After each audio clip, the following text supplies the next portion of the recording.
প্রিয় নেতাজি, অনেক দিন ধরে চিঠি লিখব ভাবছিলাম, কিছুতে আর হয়ে উঠছিল না।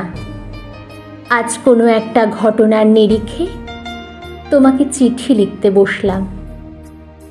ছেলেবেলায় আমাদের দোতলার ড্রয়িং রুমে তোমার ছবি, জন্মদিনে পেতাম বই, সেখানেও তুমি, বাবার গল্পে তোমারই বীরত্ব। দেখতে দেখতে, শুনতে শুনতে ক্রমে আমিও তোমার ভক্ত। বাবা বলতেন ইন্ডিয়ায় আর একজন নেতাজির দরকার ছিল। মা গাইতেন বীর সুভাষের মহান দেশ। দাদু বলতেন ছেলেটাকে ওরা শেষ করে দিল। ঠাম্মার চোখে তখন আঁচলের খুঁট। এসবের মধ্যে বড় হওয়া আমিও কেমন একটা ঘোরের মধ্যে থাকতাম। ভাবতাম পারতে, তুমি সব পারতে, যদি আর একবার আমাদের মধ্যে তোমাকে পেতাম। আজ উত্তর 40-এ আমার একই ঘোর, তুমি পারতে, কেননা দেশের মাটিতে দেশপ্রেমের মতো জোরালো একটা ঝাঁকুনি দেবার ক্ষমতা তখন আর কারুর ছিল না। এখনো আছে কি?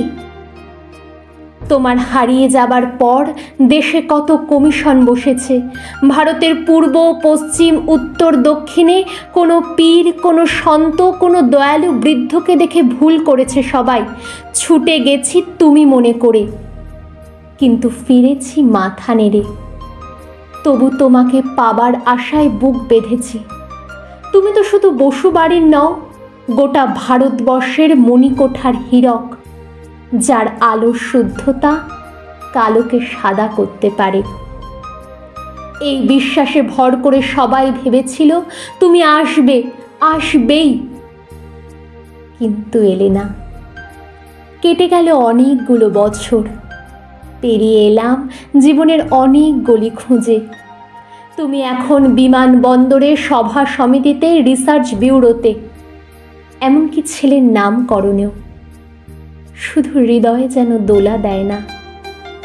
জানো, তোমার জন্মদিনটা এখন ছুটির দিন বলে আয়েশ করে উপভোগ করে। আর ছেলেরা, তারা তো এখন দেশ থেকে বিদেশের খবরই বেশি রাখে। আর মেয়েরা, তারাও স্বাধীনতার ভেলায় চড়ে হতচকিত। শুধু মাটিটা কাঁদে, সেই কান্না যেন ভূমিকম্প, খরা, এলনিনো, বন্যা হয়ে চারিদিক ভাসিয়ে দেয়। এখনো অভিমান করে শুয়ে থাকবে রেনকোজিতে? আজ যখন ঘাড়ের উপর AK-47-এর নিঃশ্বাস, রক্তের হরিখেলা ধর্মের জিগিরে, তখন শোনাও সেই আওয়াজ, আমি সুভাষ বলছি। মেয়েটা দৌড়ে এসে বলবে, মা মা দেখো উনি আসছেন। পাশের বাড়ির মেসোমশাই ডাকবেন জানলা দিয়ে, বৌমা আমি বলিনি উনি ফিরে আসবেন।